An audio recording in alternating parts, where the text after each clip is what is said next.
Hi, folks. We just finished doing a little housekeeping, and I hope everyone's enjoying their weekend so far. It's gotten really cold, hasn't it? It's starting to feel the way winters used to feel here in New York before we started to notice climate change. And before I get further along, I have a gentleman. I'm looking at his card, Professor Sami. And I've recently met this gentleman through a very good friend of mine.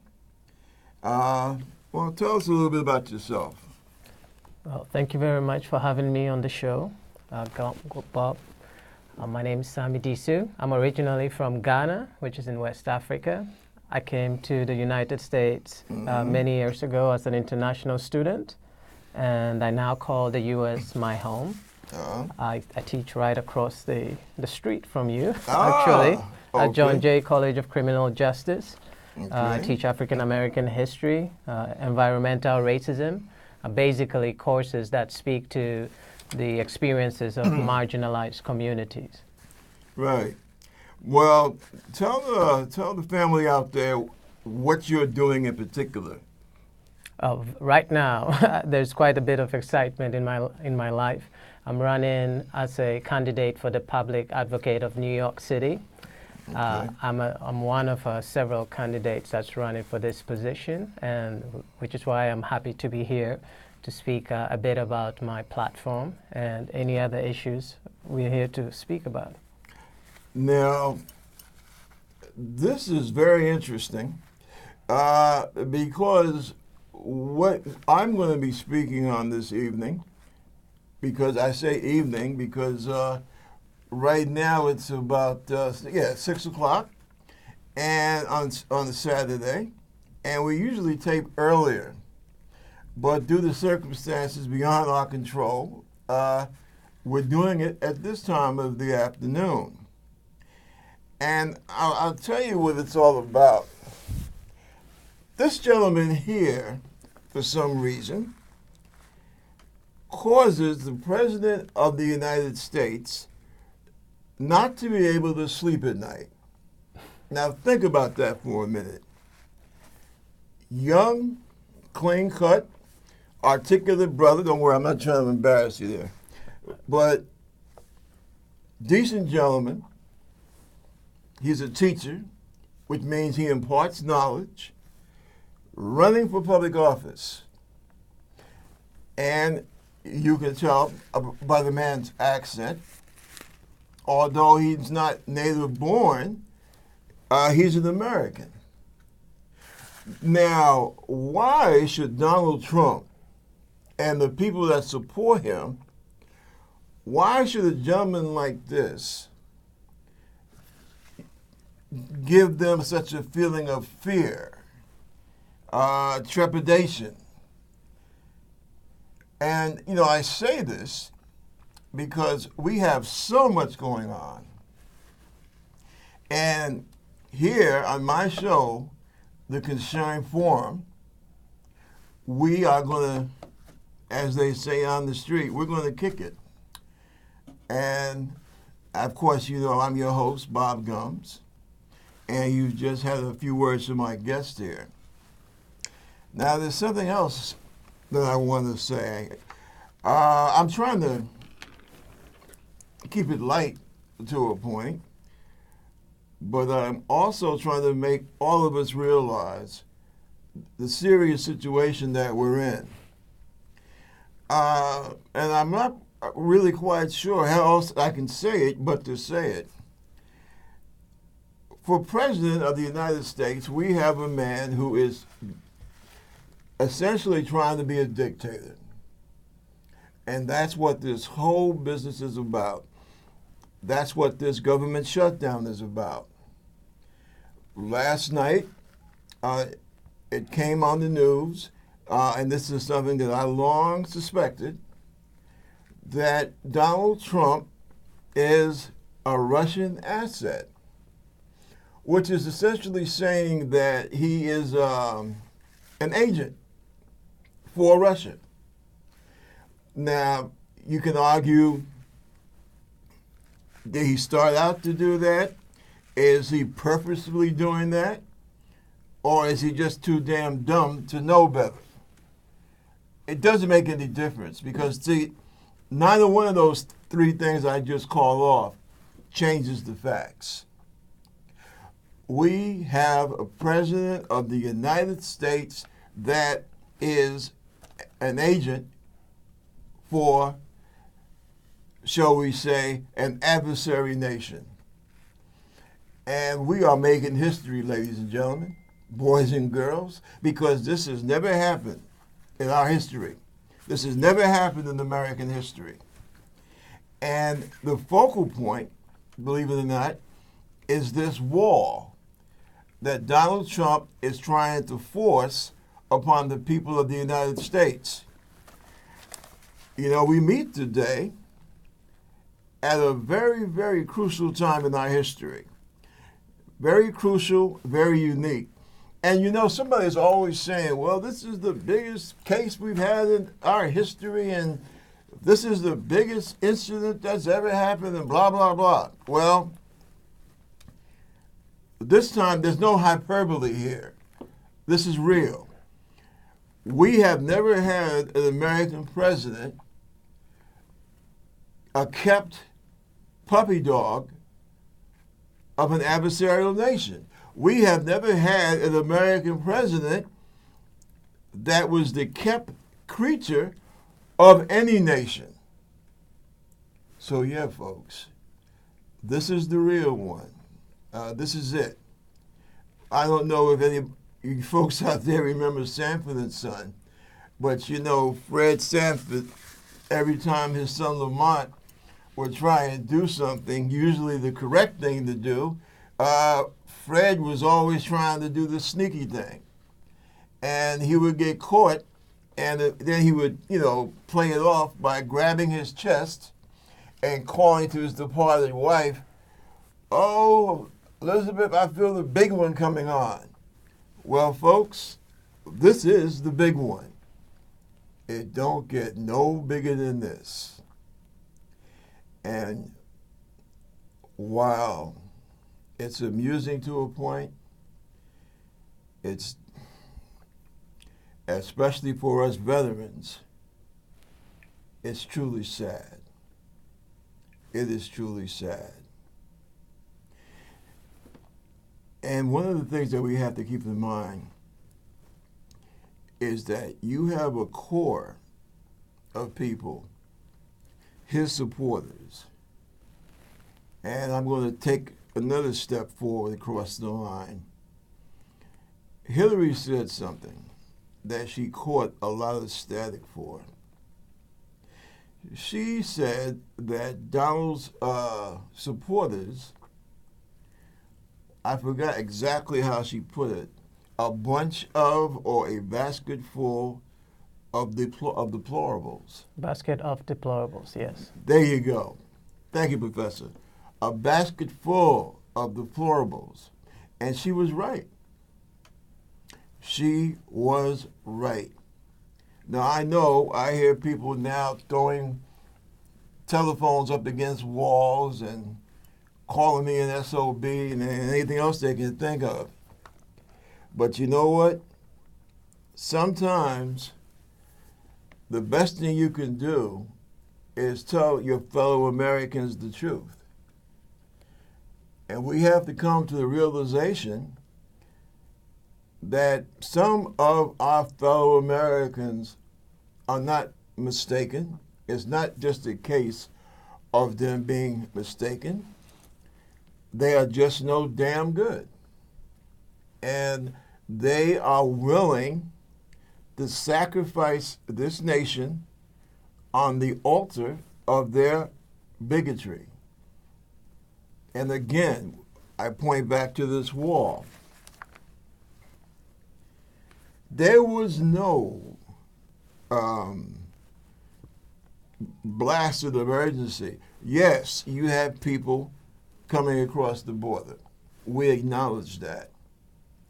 But see, a country has to look at its border in a unique kind of way. Every country has a different story. Now, that border with Mexico, that is a border that has been flux for about the last 10,000 years. Yeah, those pathways that people take to go to and fro from Mexico to the United States and back again, or as they were doing, those paths, those trails have been in use for the last 10,000 years. It's just like the guy said, that Latino comedian, Plymouth Rock landed upon those people. We stole the land, and then basically we tell people, well, now that we stole the land, we don't want you on it. Now, I'm going to get all kinds of, oh, well, you don't believe in borders, and you think that the United States doesn't have a right to protect herself, and blah, blah, blah. That is such a bunch of nonsense. Look, number one, the United States has been in existence as a nation since 1789. Prior to that, we were 13 colonies fighting for independence from Great Britain.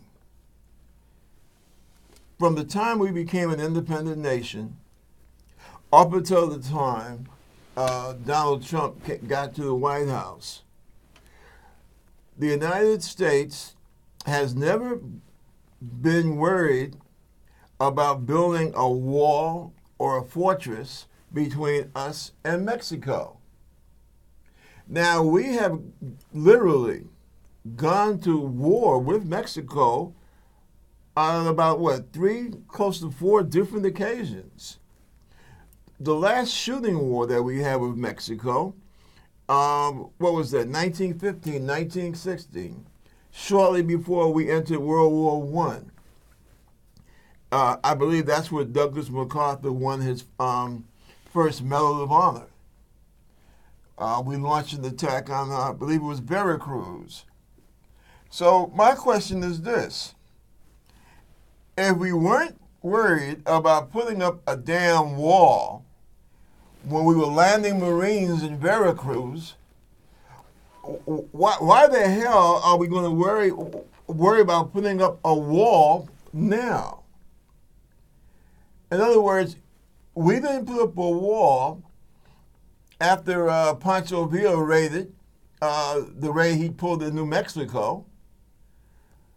So now you're telling me that you feel so vulnerable from women and babies? I don't get it. That's absolute nonsense. And see, what really angers me is that this whole thing about immigration, it is something that has been taken and it has been blown totally out of context. You know Steve King in Iowa, the guy who believes in white nationalism? Those are the people who are worried about Mexicans or Latinos coming into the country. And you have to ask yourself, well, why is this? What is this thing about the United States and Hispanics? And I guess now you could say a certain section of the Republican Party and Hispanics. There is no, you have millions of people from Mexico and Central America coming up and taking computer jobs or something. That's not the case. Most of the things that these people come across the border to do, we, Americans, you don't want to do them. But yet they are necessary things that must be done. You don't want to pick fruit in the hot sun. You don't want to pick lettuce. Do you want to go into the meat factories and canned hams in there.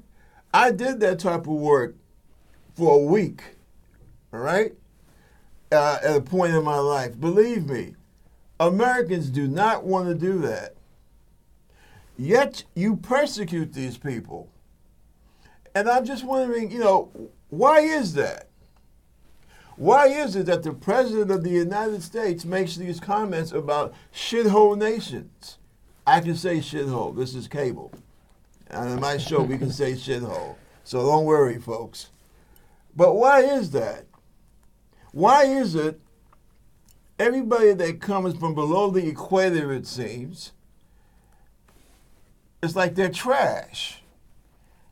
My father was born in St. Thomas, American Virgin Islands. But at the time that he was born, his father came from the Dominican Republic. So am I descended, at least half of me, am I descended from trash? Now, my mother was from Virginia. She didn't pick cotton, but she sure picked some tobacco.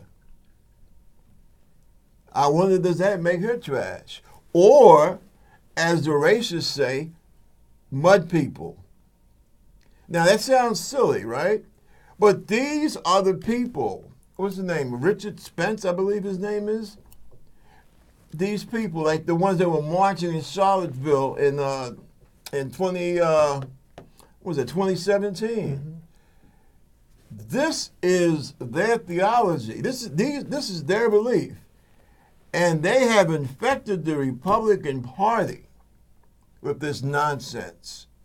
And this is why the government is shut down. And this is why people like my friend here, the professor, is looked upon with such fear and loathing. And I can assure you he is much better educated than Donald Trump. Because I would bet the rent money Donald Trump's the same way he beat out of going and doing his military duty by having his dad pay the doctor to talk about his foot problems 5 times. That's the same way he went through school. No educated person talks the way Donald Trump talks. He was sitting up there sleeping. And I guess his dad probably bought a couple of new science buildings or laboratories for the schools that he went to. But yet this man is supposedly someone to fear. But yet people like Donald Trump, people like Congressman King, they're supposed to be the epitome of what Western civilization is all about. And that is pure bullshit.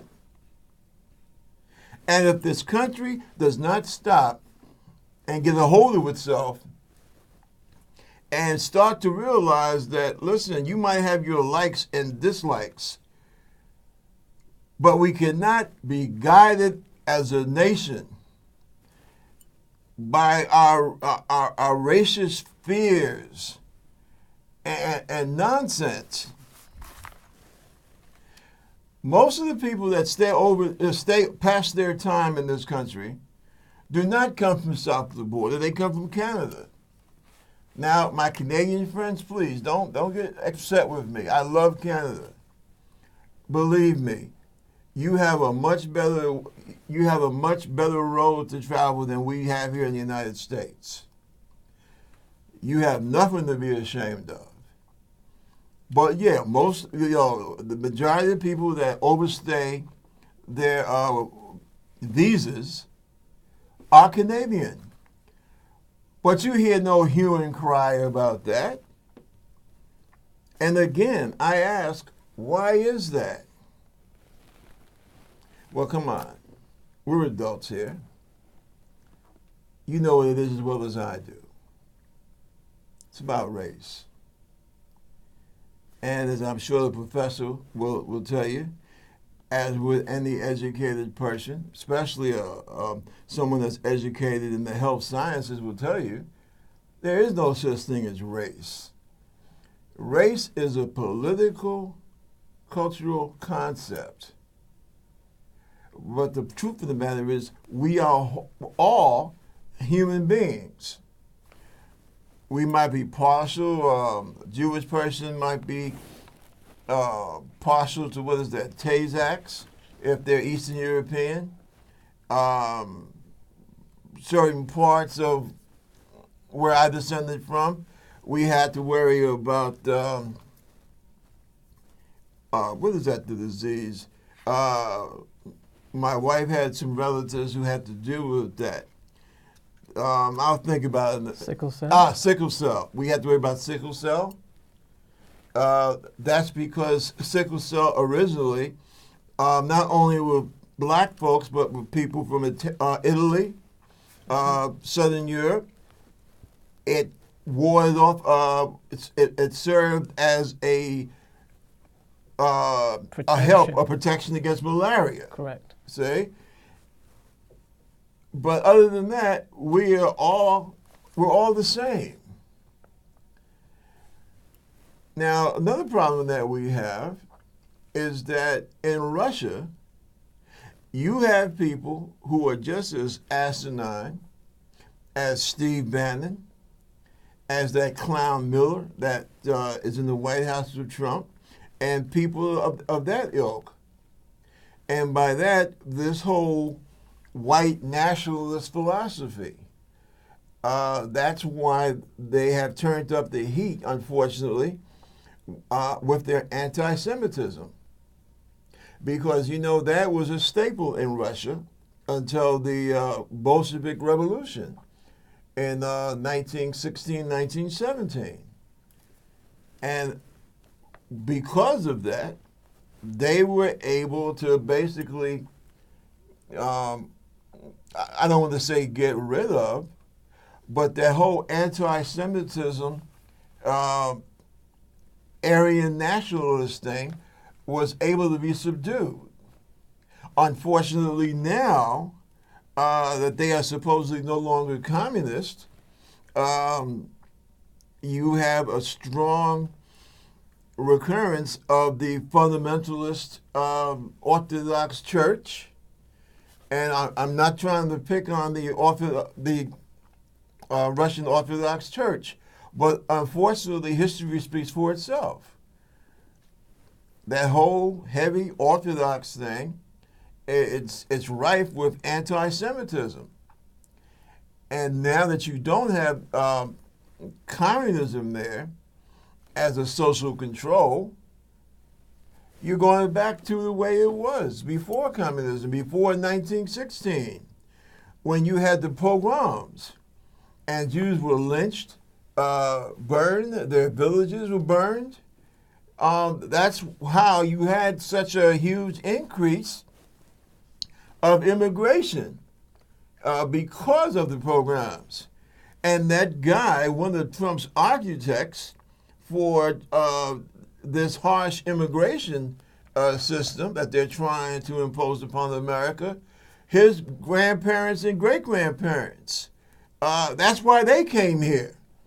Because they were Jews and they were basically being oppressed with that hateful anti-Semitism. And see, this is something else. Americans, you need to know your history. You need to know who you are.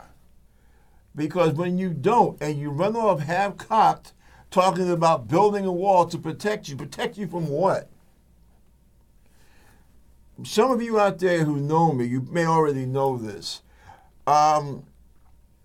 I spent some time in the military, a good piece of my life, in particular the Navy. I did some Army time also, but after that, I was in the Navy for 11 years. And over half of that time, I worked in the intelligence field. I was an intelligence technician. And after I came off the USS Nimitz, the nuclear aircraft carrier, I was fortunate to be assigned to the Defense Intelligence Agency, DIA. And I had the position of intelligence technician. And I worked out of the White House and out of the Pentagon. Mexico was never seen as a threat to the United States. It is not a threat to the United States. And it is very wrong for Trump to do what he is doing. It is very wrong for Donald Trump to scapegoat innocent people whose only crime is that they are hungry and that they are terrified of the place where they live. And if people knew their history, they would know that the reason that you have so many people fleeing from areas of Central America is because of the fact that back in the 80s, when we were so intent upon supposedly chasing out socialism, that what we did, we introduced weapons, we introduced gangs of thugs to fight, for example, the Contras. Remember the Iran-Contra hearings? We helped to demolish that society there in Central America. And now it has borne fruit, and people are afraid. Listen, the last time the United States turned its back on scared, hungry, frightened people, we took part in one of history's greatest tragedies, the Holocaust, when you had thousands upon thousands of Jews begging for help, begging for a place to go, to get away from the Nazis and what they were doing in Central Europe. People like Congressman King from Iowa said no.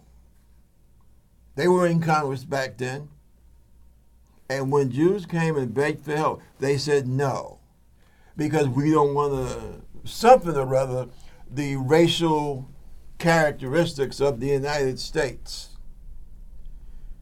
We didn't see human beings. We saw racial anomalies. And so as a consequence, over 6 million Jews died. People ask, hey, how come the United States is so close to Israel? How did all that happen? Well, it's called guilt. And for once, the United States showed guilt when it was required, when it was necessary, when it was justified, and they said, well, we're going to support the state of Israel. Now, I'm not going to get into any comment, any debates about if the land was parceled properly, this, that, and the other. Not talking about that. Just talking about how and why it happened. And I'm just saying that we need to remember, when people ask for help, you don't slam the door in their face. Now, if you say, well, yeah, you can come in, but these are certain requirements. You hope to be a citizen someday? Well, these are certain things that you're going to have to do. Okay, that's cool. That's called rules and regulations. But when people are on their knees saying, please, don't force me to have to choose to make the trip here or to stay back where I'm at and have my daughter raped and my son killed or become a murderer himself, please help me. And what does Donald Trump do? And then he basically dumps upon all these people. This man sitting next to me is a professor. He imparts knowledge. What makes him not good enough to be in the United States? And for those of you that are so anxious to see a wall put there, what the hell makes you so good that you deserve to be here any more than this man? Or to get very, very downright and dirty, what makes you think that God should love you more than he should love this gentleman? See, those are the things that we need to start asking ourselves. And see, that is the big problem. And now, on top of all this, we find that this person that talks so much about protecting our borders, that this guy, for all practical intents and purposes, he's a Russian spy. Now, I suspected that back in early 2016. But then I was an intelligence technician, and I understand counterespionage. But hell, you didn't have to be in counter intel or intelligence tech to figure that out. He sat there on nationwide TV and said that he fired the head of the FBI because he didn't like the guy investigating the whole business behind his damn campaign. So when they have to draw you a picture, he drew you a picture. And unfortunately, that also kind of points to our racism, because you know damn well if all the things, all the proven things, I'm not talking about what we don't know yet in Mother's briefcase. I'm not talking about those things. I'm not talking about, what we suspect. I'm talking about what we know so far. If Barack Obama had done the things that Trump has done, that we know Trump has done, if Barack had done those same things, I don't think that gentleman would have been ridden out of town on the rails so fast and be in an orange jumpsuit in the federal prison in Virginia so quick, faster than your head could spin. And you damn well know it. If Obama had done half the things that Trump has done, he would be in jail for being a traitor. I mean, I know there's no active war going on, so it would be treason, but not treason. I understand that. But the things that Trump has been guilty of, the things that we know he's been doing, Obama wouldn't have had a chance. He'd be gone like that. But yet, we have let this man sit in the White House for going over 2 years, sharing our secrets with Russia, closing the door in Americans' face. Remember when he went into the Oval Office? Just him and the Russians. No interpreter, no Americans whatsoever. And the guy that he went in there with was a former spy recruiter for the KGB. Now, you know damn well Obama could have never been allowed to get away with anything like that. And that just goes to show you, we have a lot of repairing to do. We truly do. Now, I want the professor here to give us your outlook, sir. I've laid it out, what's been going on. What do you think? What's your opinion? Well, first of all, I'd like to appreciate you for the candor and I would say open honesty with which you are demonstrating what's happening in America in 2019 now. America is not post-racial. We haven't been. We've never been since Africans were brought here as slaves back in the day. Even with the end of the Civil War in 1865, this country has really been wrestling with itself on how to treat the descendants of slaves who are now free and who are entitled to all of the benefits that come with being citizens of this nation, including the right to vote. So we need to understand this sitting precedent, as simply a culmination of a long journey that this nation is still on. And the end is nowhere in sight. I'd like to also piggyback on a couple of other things. You were talking about the border issue, for one. You're absolutely right. The economic incentives of having a population, an undocumented population of 11 to 12 million in this country is so great that the border wall is just a distraction. It never is intended to prevent that sort of migration that this country needs very much. If America wanted to do something about its undocumented crisis, it would have done that so a long time ago. The corporate interests need the status quo and the situation to remain the same. So for all practical purposes, anyone that has been following the issue of immigration in America can understand that the border wall is just another distraction. And you know, I can even take this back to the region of the world that I'm from, in Africa. All right. Now you're Ghana, right? I'm from Ghana Right. in particular. We still have many dictators in Africa, yeah. in the continent of Africa. Perhaps not so in Ghana.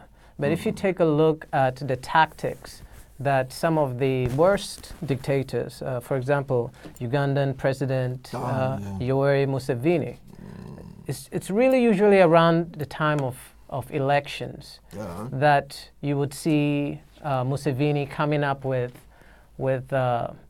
policies to sow division among certain communities within his country. For example, most recently, the LGBTQ communities. He's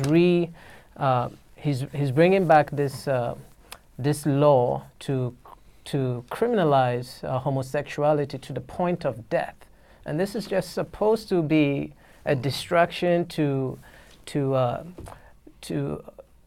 for the population to be involved over, instead of looking at a dictator who has been in office for way too long and not solving the issues that the majority poor Ugandans have to deal with. That's not unlike what we're seeing here in America with Donald Trump talking about the border wall, while he has pushed through an over $1 trillion tax bill, for which now he and the Republicans are claiming they will have to talk about cutting Social Security, Medicare. They've already cut social welfare programs for the poor because they're mortgaging the economics of this country for corporate welfare. Well, I'm not going to say good, because this whole damn thing is a tragedy. But one enlightening thing that has happened, the Republicans in the 80s gave us this picture of the welfare queen and of the young buck, and that these were the people that went and got food stamps, essentially, and that we were the ones who were like vampires, sucking the blood of the middle class, and that everyone else was virtuous, and we black people, especially we black Americans, we had no virtue. We just wanted to get our food stamps and make babies and drive a big car, and that was it. Now we're seeing, and this is not good, okay? This is not to laugh at anyone, because this is also, we have to keep in mind, this is also hurting children. This is hurting people, young and old, who are trying to, go to college or finish college. People who have health issues. And in a society, you're not supposed to harm children.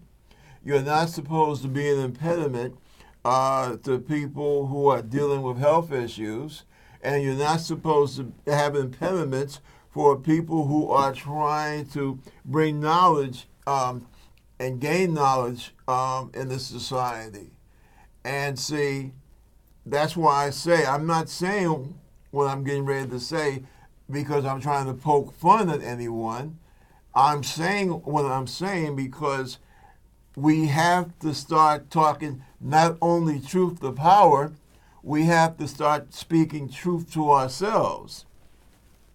Now, with all the pain that is out there, we are seeing millions of white Americans, millions of our white fellow citizens. And let's remember that word, or those two words, fellow citizens. It's not about seeing white folks in West Virginia and in other parts of the country having to, try and get food stamps. These are our fellow citizens who happen to be white going after the food stamps because they need them, not because they are bad people. And I'm not going to say that that's a silver lining. I'm not going to say if it's one good thing because it's all negative. But as I said, it does enlighten. And you see now government workers are not just black and Hispanic overweight women that work in an office in D.C. Because, again, that has been the picture that the Republicans, and I will say a certain section or segment of the Republican Party has been painting for a good while now, for the last couple of decades. And now the world can see, America can see that that is not true, that you have all people who live in this country who work for the government or are dependent upon government services. And see, this is what the American people need to wake up to and stop allowing these demagogues like Trump, like Bannon, like these other a-holes in these right-wing movements to have us thinking that, hey, those folks are on my side. No, they're not on your side. They only want to use you, just like the Nazis did to their fellow Germans in the 30s. Okay?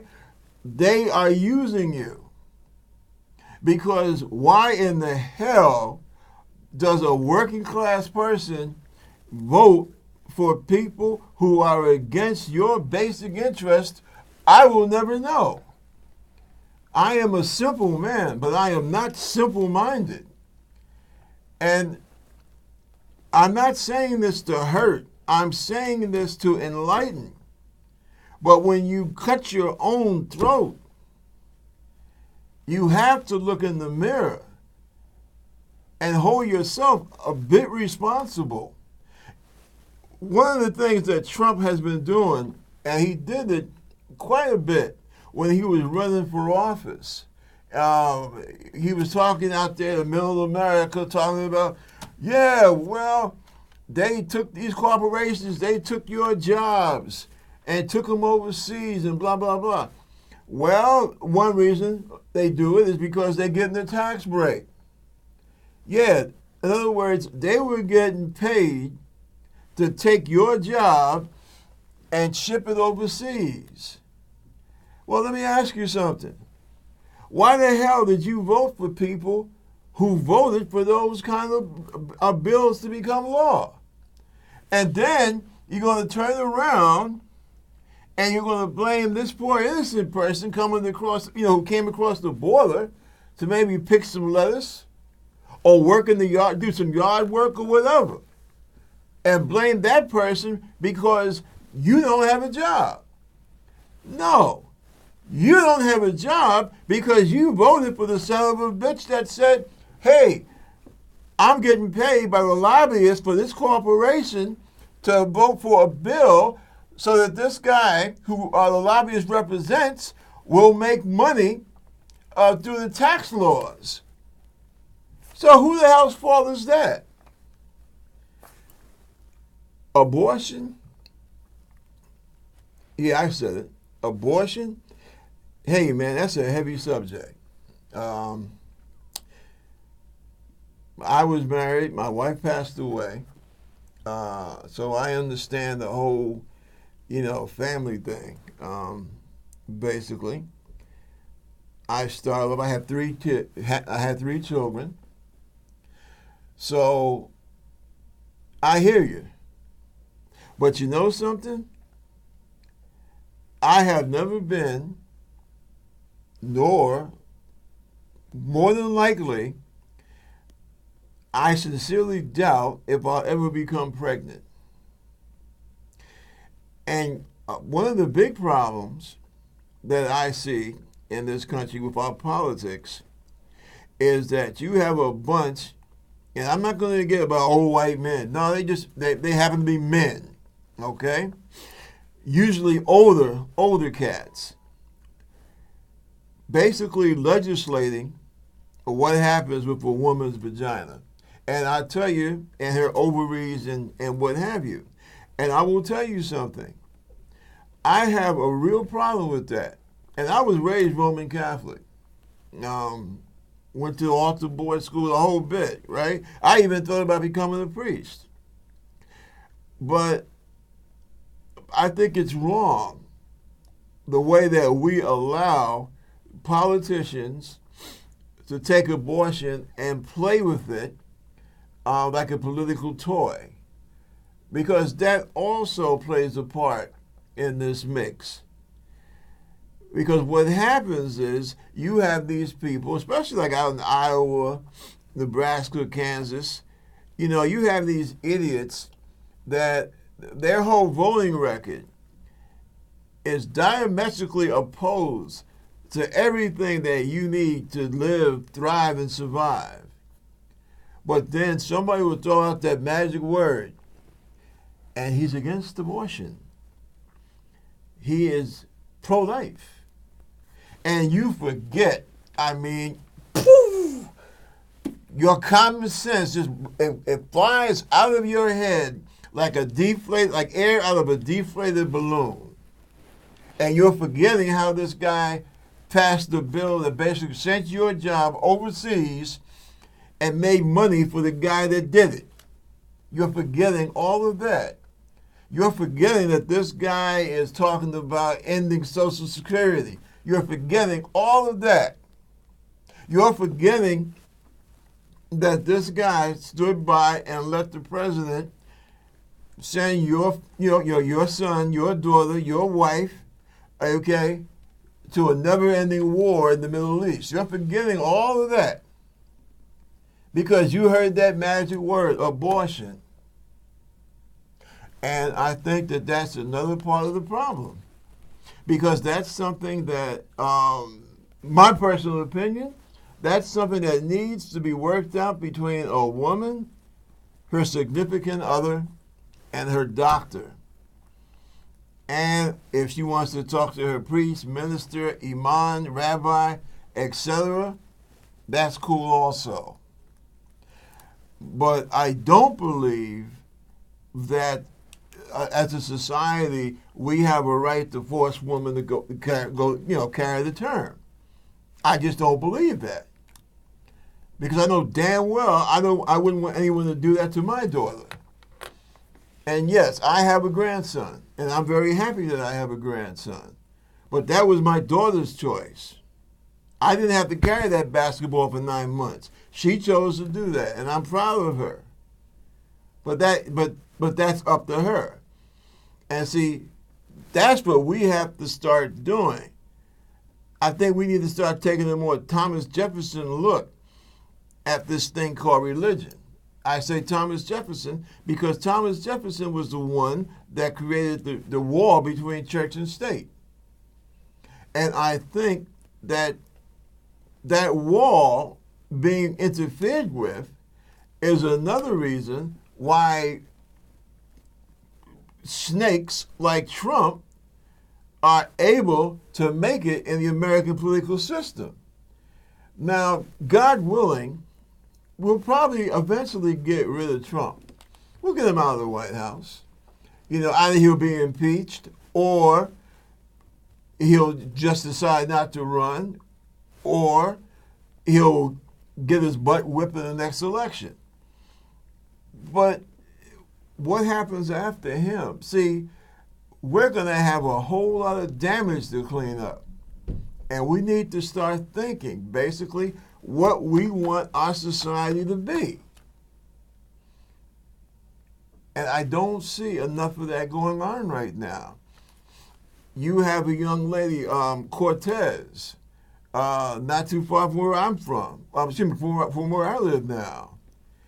She's being attacked by some fellow Democrats for saying, oh, well, you need to kind of calm down. And, I guess that's basically what they want her to do. And my question is, what the hell did her constituents, the people who live in her district, they did not vote for her to come up there to go down there to be calmed down. They voted for her because they liked what she had to say. And they wanted somebody that was going to be there that they know was going to be fighting for them. And I really hope that the so-called mainstream Democrats, I hope they don't make the mistake and tear the party apart the same way they did with Hillary and Bernie Sanders. Both of whom had their faults. But the way that whole thing was handled, it was ridiculous. And I will tell you, as a Democrat, there were a bunch of black men that would not vote for Hillary Clinton. But that was never taken into consideration. Maybe if it had, then we might have had Joe Biden running as well as Hillary. And don't get me wrong, Hillary Clinton is not a monster, all right? However, I think that we could have done better. Because remember, I also have a problem with people who were so upset that they could not have Bernie that they decided to sit out or to stay home. Because between that and the Russian influence on the on the internet, that really that toasted us, quite frankly. So I just want to say that this time around, we need to talk to each other and not try to chastise each other. None of us are perfect. You have a problem with the way Ms. Cortez, things that she says and does, you discuss that, all right? Don't lecture her. Whoopi Goldberg made some comments to the effect that, oh, well, you can't criticize people if you haven't done anything. She has done something. She has been out here trying to make it, trying to live in this American society, just like I have, right? She has an opinion. And she acted upon that opinion by running for Congress. Ergo, she has done something. And let it go at that. And that's not taken away from my boy that got his head split in. I know, I saw him when he got his head split in. I was a little kid watching it on television. And I understand what that was about. I watched the cops hustle and swing on my mom and dad when they were out here demonstrating in Harlem back in the early 60s. So I know what it's all about. The point is that you have moderates and you have people who want to get things done yesterday.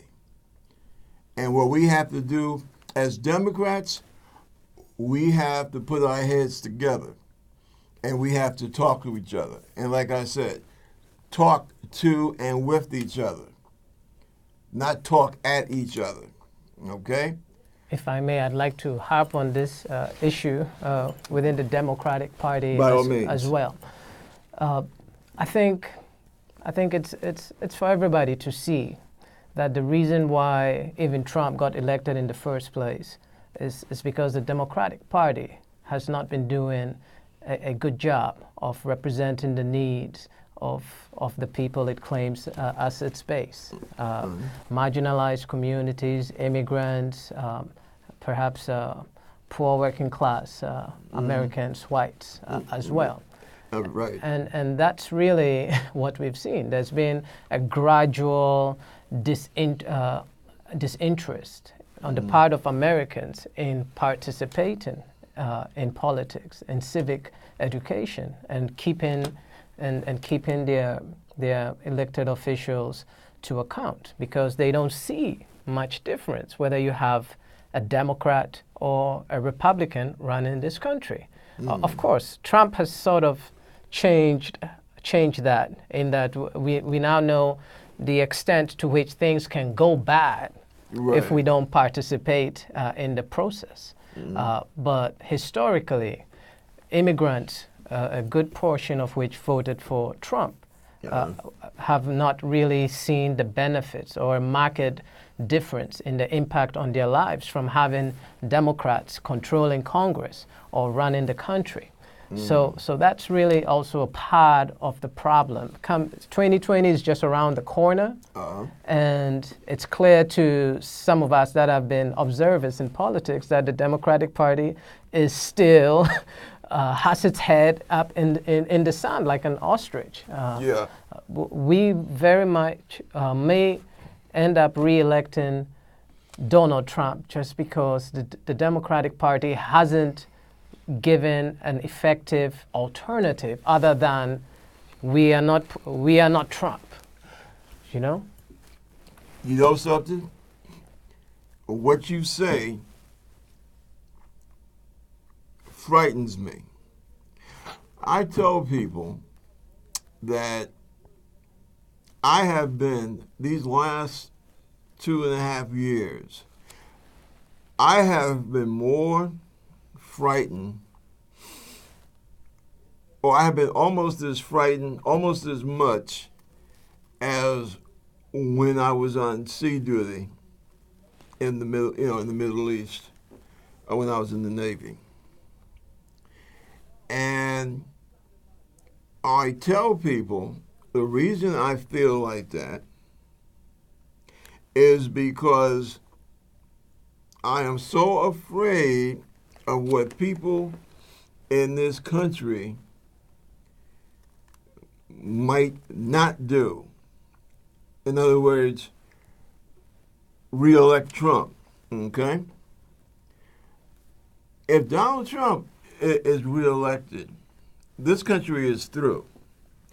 And people need to understand that. This country could never take, after, because we're in 2019 now, and in 2020, if we go through all of that, and, almost there, and if we as a nation decide to put him back in there, or someone generally like him, for another 4 years, the country's done. We're finished. And this is not hyperbole. This is real. He's been in there about, a little over 2 years. And look where we're at now. That's why it's so easy, it's so provable that Trump works with the Russians, because basically all he has done since he has gotten into national politics is to tear the country apart and set us at each other's throats. The idea of bringing people in this country together, that's always been the farthest thing from his mind. And this country, with over 350 million people, if you're not about, first and foremost, bringing the country together, then you might as well go ahead and just, tell the world, yeah, well, we are open to be run over. Because not only will it be impossible to get anything done, it will be impossible for us to survive. It's impossible now. Look at this. The government is closed. How in the hell can you seriously function in the 21st century with a country whose government is closed. And what he is doing, he is using closing the government. That is his way of control. And the Congress has to basically take over and say, no, we're not going to continue to allow you to do that. We have the constitutional means. I'm not talking about doing anything illegal. We have the constitutional means to stop this nonsense. The question, as you bring up, is will the Democratic Party have the gumption to, basically do what is necessary? He doesn't have a right to declare martial law, because if he wanted to declare an emergency, if that thing in the border, that wall, that was so important, then why in the hell wasn't a provision made for the wall when he passed that ridiculous giveaway to the rich tax bill? You see anything in the tax bill? That all the, he told those rich folks, I've made you a lot richer. You see anything in there about security along the Mexican border? Not a damn thing. Why didn't he pass it when the Republicans were in power? Exactly. In the Congress. Bingo. Mm-hmm. So therefore, it is not an emergency. Therefore, this can only be some type of subterfuge for him to take power. Therefore, the courts and Congress cannot let him do that. Oh, and by the way, for weak-kneed Republicans and judges, guess what? You better start thinking in the back of your head. If he can walk over Congress on this, if you let him do it on this, how much longer do you think it will be until he says, oh, those Republicans in the Senate, I don't need those bastards. And those judges there, I don't need them either. And he will work to get rid of you. I mean, haven't you figured it out? This guy is about Russia, Putin, and himself. And that's all. Nothing else. So you need to stop thinking that all you have to do is keep kissing his ass. I can say that. This is cable. But I'm being real here. Stop thinking that the more you kiss his ass, the more you're going to be on his good side. He has no good side. He is a dictator. Dictators have no good side. It's time for us to stand up and to start acting like Americans and not children. Listen, this is one of the best shows that I've had in a long time. And I hope that you folks out there might have, picked up a little something. I hope that I was able to bring you different points of view that you might not be hearing on the media. But we're going to be dealing with this, unfortunately, it looks like for quite some time. And I'm quite sure that, God willing, when this emergency is over, I'm quite sure that Donald Trump will give us something else to have to deal with. But whatever it is, the Concerned Forum will deal with it, because that's what we're here for. Professor, it's been my pleasure having you come on, and I'm going to warn you right now. We expect to have you on quite a few more times. I'd love to come back, especially to talk about the state of education, which speaks to what you're talking about, the lack of critical thinking that happens in this country, whereby we're willing to eat up whatever nonsense, whether it's Trump, the Democratic Party, you can look at all of those issues in our public school systems right now.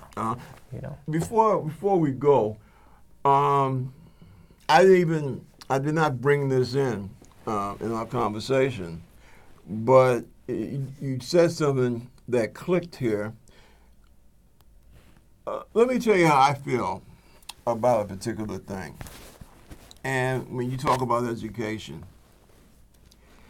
now I mostly went to Catholic school, right?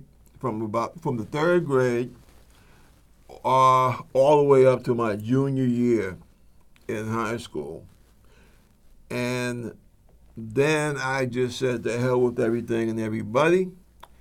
And I just started to hang out, basically. I went 8 months.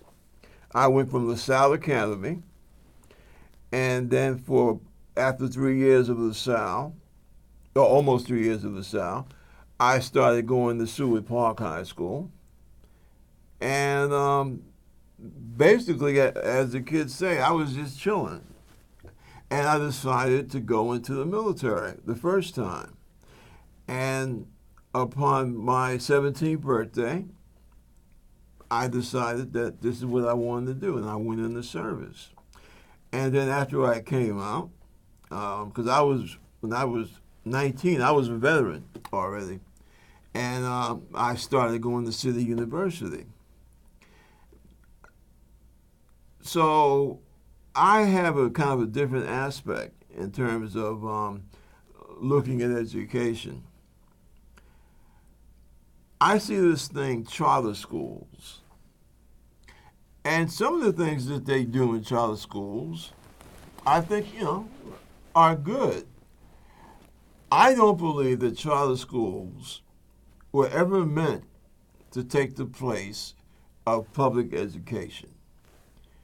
I think that what they have done with charter schools, in that they take charter schools, especially like here in New York and in Chicago, and they try to pit charter versus the public school. They pit them against each other. And that's wrong. I don't like the idea of the Republican Party, because they're the main ones behind this, starting to act like, oh, well, the idea of every citizen having a basic public high school education is not a big deal. Now, things about Thomas Jefferson, I don't like. I don't like the way he did Sally Hemings. I don't like the way that he basically, as he got older, he kind of ran away from the slavery question, even though as a young lawyer, he was fighting, for slavery. But then as he got older, he changed his mind. I understand and I agree to him for the most part how he felt about organized religion. I'm not going to lie to you. But one of the great things that he said, as far as I'm concerned, he said something to the effect of, throughout history, there has never been the story of a nation where the people were both ignorant and free. And every time I think about that saying, it really touches me, because it's true. No nation can have its people be ignorant and free. It's not going to happen, because when you're ignorant, people are just going to take advantage of you. And I'm very concerned that this whole business about charter schools over public schools, I fear that is what we have coming down the pike, and it needs to be stopped. It's already here. Oh, well, okay. It's already I'll here. go do that. And Yeah. I'll take you up on coming in the future and speaking about it, because that's a huge issue right there. Yeah. Already in a state like New York, Uh-huh. the students, the funding, well, first of all, what is charter? That's the private model of education within the public education system. Right. So for all practical purposes, you have a privately run school Uh-huh.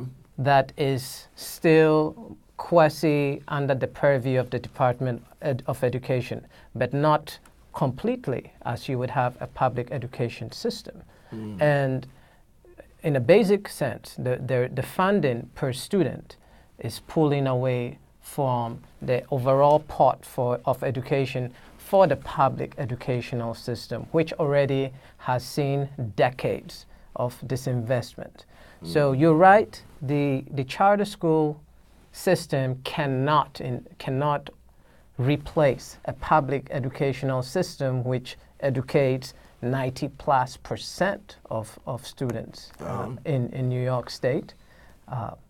And the result is now parents of charter schools are being pitted against the parents in the public school systems, because there is a perceived higher quality of education in the charter schools, Right. which receive more funding, which are able to pick and choose essentially which students they want, and so they end up suspending at much higher rates than the public education system students with learning disabilities, students with all kinds of behavioral issues, and that's why their performance on average tends to be better than the public educational system. We're going to bear that in mind for the next time.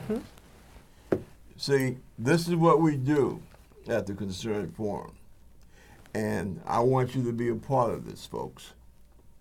So, until the next time, until next week, same time, same channel. Continue to enjoy your weekend. God bless, and see you next week. Bye now. I'm really going to hold you to that. Yeah, definitely. That is my passion. Let me do one thing. Hold on a second. Let me do just one thing here.